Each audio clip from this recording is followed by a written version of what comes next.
প্রিয় শিক্ষার্থীরা আসসালামু আলাইকুম। এই ভিডিওতে তোমরা অ্যালগরিদম ও ফ্লোচার্ট শিখতে পারবে। মানে একটি ভিডিওর মাধ্যমে আমি তোমাদের অ্যালগরিদম এবং ফ্লোচার্ট করা শেখাবো। জাস্ট তোমরা যদি ভিডিওটি সম্পূর্ণ দেখো, শতভাগ নিশ্চিত করে বলতে পারি তোমরা এই ভিডিওর মাধ্যমে অ্যালগরিদম ও ফ্লোচার্ট কিভাবে করে আইসিটি বইয়ের পঞ্চম অধ্যায় এটি তোমরা শিখতে পারবে। তো আমি তোমাদের এখন আইসিটি বইয়ের পঞ্চম অধ্যায় অর্থাৎ অন্যতম একটি গুরুত্বপূর্ণ অধ্যায়। এখান থেকে প্রতি উচ্চ মাধ্যমিক পরীক্ষায় কমপক্ষে একটি সৃজনশীল প্রশ্ন থাকে। তো আইসিটি বইয়ের পঞ্চম অধ্যায়ের নাম হচ্ছে প্রোগ্রামিং ভাষা। তো এই অধ্যায়ে তোমাদের তিনটা জিনিস শিখতে হবে, অ্যালগরিদম, ফ্লোচার্ট আর একটা হচ্ছে প্রোগ্রাম। তো আমি তোমাদের প্রোগ্রাম একটু পরে শেখাবো, কারণ এই অ্যালগরিদম আর ফ্লোচার্টটা তোমাদেরকে আমি আগে শিখাই নিব। তো দেখো আমি একটা প্রশ্ন লিখছি বোর্ডে যে দুটি সংখ্যার যোগফল নির্ণয়ের অ্যালগরিদম ও ফ্লোচার্ট করো। তো এই একটি ভিডিওর মাধ্যমে 5-6 মিনিট সময় নিব, বেশি না। এই সময়ের মধ্যে আমি তোমাদের অ্যালগরিদম ও ফ্লোচার্ট কীভাবে করে সেটা শেখাই দিচ্ছি। দেখো, দুটি সংখ্যার যোগফল নির্ণয়ের অ্যালগরিদম ও ফ্লোচার্ট। তো আমি প্রথমে এই পাশে অ্যালগরিদম করব, এই পাশে ফ্লোচার্ট করব, যাতে তোমাদেরকে আমি সহজে বুঝাইতে পারি। আমি মাঝে একটা দাগ দিয়ে নিলাম। আচ্ছা, আমি এখানে লিখলাম অ্যালগরিদম, আমি এই পাশে লিখলাম ফ্লোচার্ট।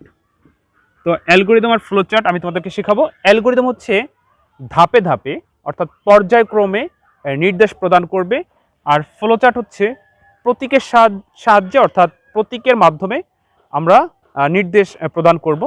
তো অ্যালগরিদম হচ্ছে ধাপ আকারে। তো প্রথমে আমরা লিখব ধাপ 1। তাহলে যে কোনো কাজ প্রথমে আমরা কি করব? শুরু করব।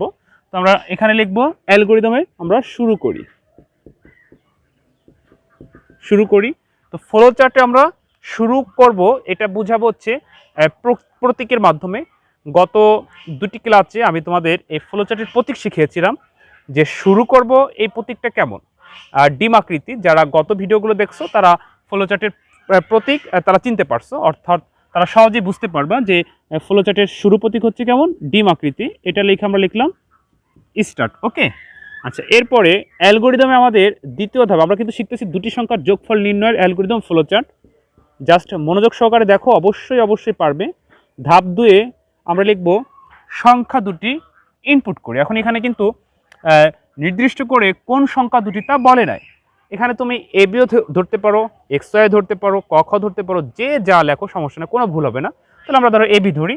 তাহলে আমরা লিখলাম সংখ্যা দুটি এবি ইনপুট করি, সংখ্যা দুটি এ বি ইনপুট করি, এবি ইনপুট করি, সংখ্যা দুটি এবি ইনপুট করি। এখন এটা হচ্ছে অ্যালগরিদম, অর্থাৎ ধাপের সাহায্যে লিখে কমেন্ট আমরা মানে কমেন্ট বলতে কমান্ড দিব, অর্থাৎ বোঝাবো। আর ফ্লোচার্ট হচ্ছে প্রতীকের সাহায্যে। তো এখন ফ্লোচার্টে ইনপুটের মানে শুরু প্রতীক আমরা চিনলাম যে ডিম আকৃতি। ইনপুটের প্রতীক কেমন? ইনপুটের প্রতীক হচ্ছে সামন্তরিক, অর্থাৎ ইনপুট যা আউটপুট হতা। তো এখানে আমরা লিখব ইনপুট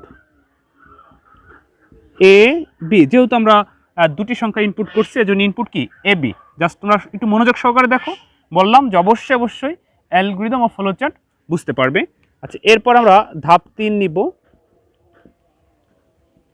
ধাপ 3-এ হচ্ছে প্রক্রিয়াকরণ, অর্থাৎ আমরা কাজটা শেষ করব, অর্থাৎ এই সংখ্যা দুটি কি যোগফল নির্ণয় করব। এখানে আমরা লিখব ধাপ 3-এ সংখ্যা দুটির যোগফল নির্ণয় করি, সংখ্যা দুটির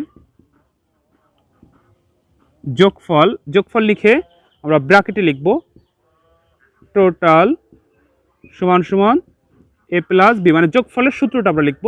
তাহলে সংখ্যা দুটির যোগফল নির্ণয় করি, আর ব্র্যাকেটে আমরা এই সূত্রটা লিখে দেব, অর্থাৎ যোগফলের সূত্রটা আমরা লিখে দিব, নির্ণয় করি।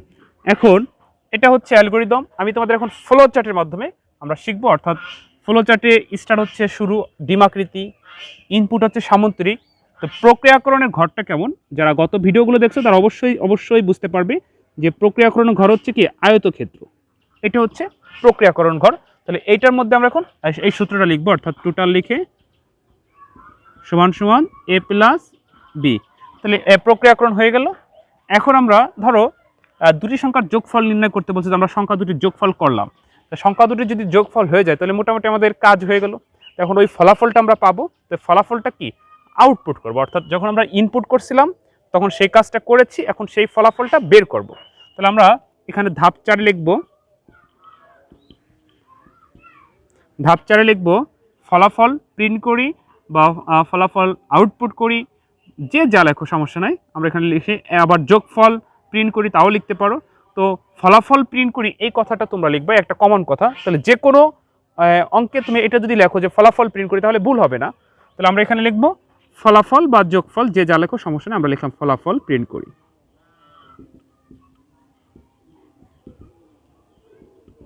ফলাফল প্রিন্ট করি কথাটা লিখলে কি, ধরো তুমি যোগ করো নাই, অন্য কোনো ফলাফল বের করছো, তাতেও কিন্তু এই কথাটা লিখলেই হবে। এই জন্য আমরা এটাই অভ্যাস করি যে ফলাফল প্রিন্ট করি। আচ্ছা, এরপর আমরা এখন ফলাফল প্রিন্ট করার জন্য এই আউটপুটের প্রতীক নিব। তো আমরা জানি ইনপুটের প্রতীক আর আউটপুটের প্রতীক একই, অর্থাৎ সামান্তরিক। সামান্তরিক এখানে আমরা লিখব প্রিন্ট টোটাল। তো আমাদের যখন প্রিন্ট হয়ে গেল তখন আমাদের কি, এই মানে যে ফলাফলটা যখন আমরা হাতে পেলাম তখন আমাদের কাজ শেষ। তখন আমরা শেষ করব। তো আমরা অ্যালগরিদমে ধাপ এখন 5 নিব, ধাপ 5 লিখব শেষ করি, মানে আমরা ফলাফলটা হাতে পেলাম, আমাদের কাজ হয়ে গেল। তো কাজ হয়ে গেলে এখন সেই কাজটা আমরা ক্লোজ করলাম, অর্থাৎ শেষ করি, যে শুরু করেছিলাম শেষ করলাম। আমি একটু দেখাই, দেখো প্রথমে ধাপ 1 শুরু করি। ধাপ 2 হলো সংখ্যা দুটি যে যা প্রয়োজন তা আমরা ইনপুট করছি, সেই সংখ্যা দুটি আমাদের কি করতে বলছে, যোগফল করতে বলছে, আমরা যোগফল করছি, সেই যোগ ফলাফল আবার আমরা হাতে পেয়েছি। এরপর আমরা কি কাজটাকে শেষ করেছি। তো এখন এটা হলো অ্যালগরিদম। এই ফ্লো চার্টের মাধ্যমে এখন আমরা কি করব, যে বলছিলাম যে শুরু এবং শেষ একই প্রতীক, ডিম আকৃতি, একটু ডিমের মতো করে। তাহলে আমরা এখন শেষ করব, এই ডিম আকৃতি দিয়ে লিখব ইন্ড।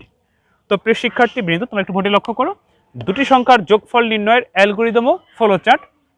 তাহলে এটা হচ্ছে অ্যালগরিদম, এটা হচ্ছে ফ্লো চার্ট। তো অ্যালগরিদম কিভাবে লেখে আশা করি তোমরা বুঝতে পারছো, যে পর্যায়ক্রমে ধাপের সাহায্যে লিখব।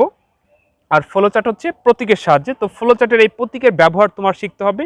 তো এই প্রতীক নিয়ে গত 2-3টা ভিডিও আমি আপলোড করেছি। তো সেগুলো যদি তোমরা একটু মনোযোগ সহকারে দেখো অবশ্যই বুঝতে পারবে।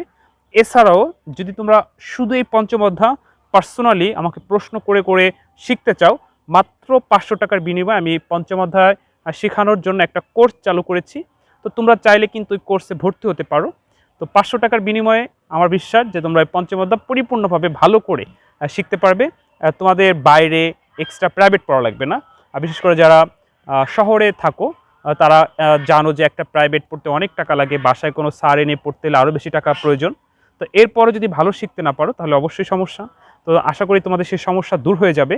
জাস্ট তোমরা মাত্র 500 টাকার বিনিময়ে লাইভে আমাকে সরাসরি প্রশ্ন করে আমার সাথে ক্লাস করে তোমরা পঞ্চম অধ্যায় শিখতে পারবে।